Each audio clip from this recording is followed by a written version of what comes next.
Hi, my name's Toby. Welcome to Genki Clinic. This is the second video in a series about the bodyweight squat, what I like to call the Angle-Poise. If you want to understand that a little bit more, please watch the first video where I go through how to do a great squat. This video is all about pointers of what not to do, common mistakes, things that can often go slightly wrong that can take away from your squat or can actually lead to damaging your body a little bit if you do it regularly. Maybe hurt the knees a little bit, something like that. So please do watch on and I'll just run through the basic pointers for you of things not to do. Okay, so we've been through the fundamental pointers of what makes a good squat. Let's just look at a few things which are often done wrong so that we can make sure that we don't fall into those common errors. The first one is actually allowing the knees to fall in a little bit like this. Usually people are pretty good as they go down. So you can see my knees are basically tracking the same width as the feet there. As we come down, we'll just take it down to about here. And what I often see is then people, as they come back up, the knees push inwards like this. Or maybe one of the knees pushes inwards, in which case we know that we've got some kind of imbalance in the musculature further up in the hips or maybe the lower back.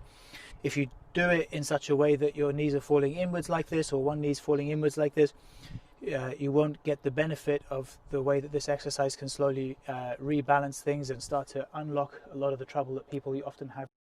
One way to do it is actually to imagine that you've got a band around your knees like this that is trying to pull you in, and you actually are having to deliberately put an outward force against the band, just pushing each knee that direction very slightly. As you push up, just put a little bit of force pushing outwards like that. That will resolve it. Same thing with if one knee tries to fall in, just make sure that you straighten it up. It may mean that you don't do quite as deep a squat as you might like to do at that particular time, but if you just start doing within your capacity good quality squats, each one bit by bit, you'll be able to go deeper and deeper, and your body will not only get the capacity to carry out that portion of the exercise, but neurologically you'll be training yourself to always be doing a good form.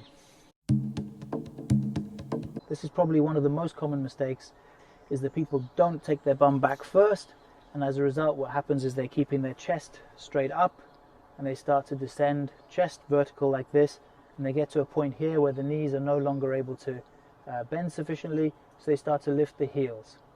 This is a totally different movement. It can result in this kind of thing, which yes is part of the yoga tradition, but it is not a bodyweight squat. That movement there is totally valid, it's totally acceptable, and it won't hurt your knees as long as you're basically doing it going down and staying down and then coming back up. With the bodyweight squat, what we're looking to do is to go down and come back up, and to go down and come back up repeatedly. If you do that with the yoga version that we just went through there, you will hurt your knees and it won't be beneficial to you. As you get to the bottom of your squat, what I often see people do is they get down here and then they kind of rest, come to a stop, and totally unload the muscles, so everything is basically sitting here on the knee.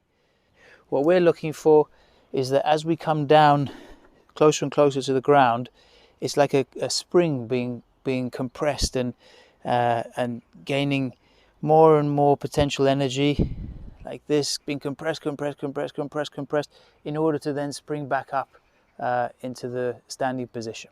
Okay, and what that means is that as we come down, we want to load up the muscles, so that at any point during the motion we could stop, hover, move back up, move back down, whatever it happens to be. Now I'm really loading up.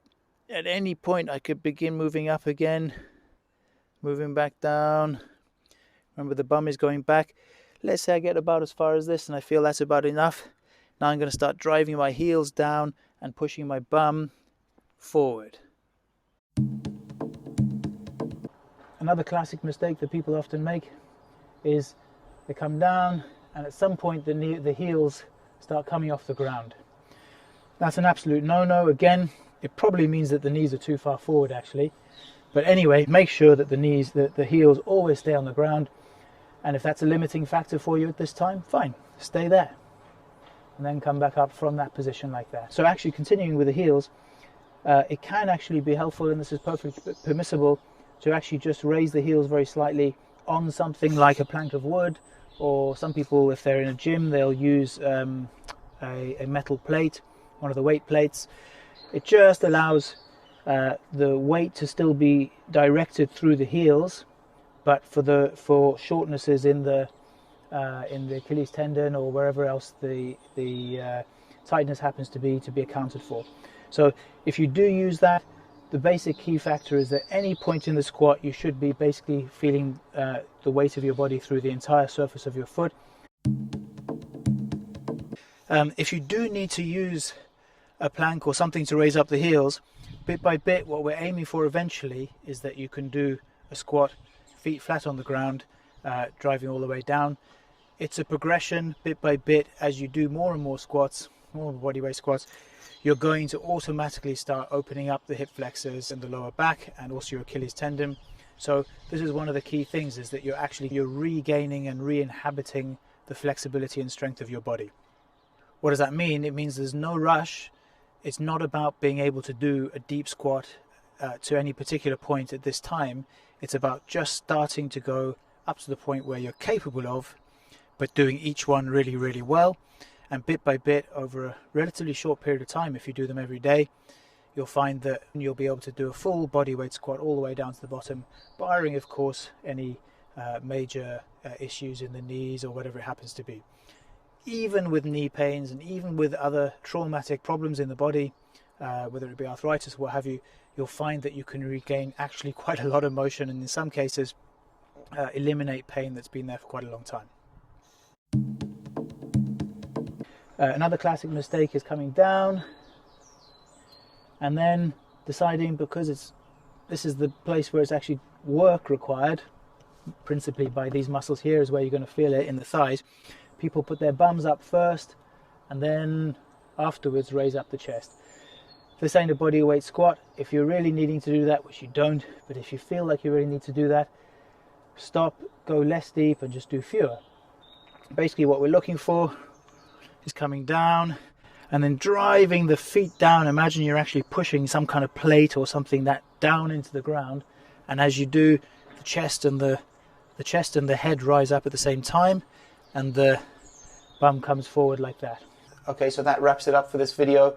One final pointer that I didn't really make so clear in there: make sure you go nice and slow. The whole idea of this is not to try and smash out 5 or 6 or 10 or 20, however fast you want to go, quick squats that you can do, but really what we're looking for is the capacity to really go down and be controlled and coil that spring nice and slowly and be able to control every single point of the descent and ascent very nice and smoothly.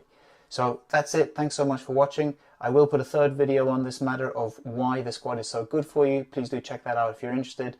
But hopefully I've made that pretty clear already in these last 2 videos.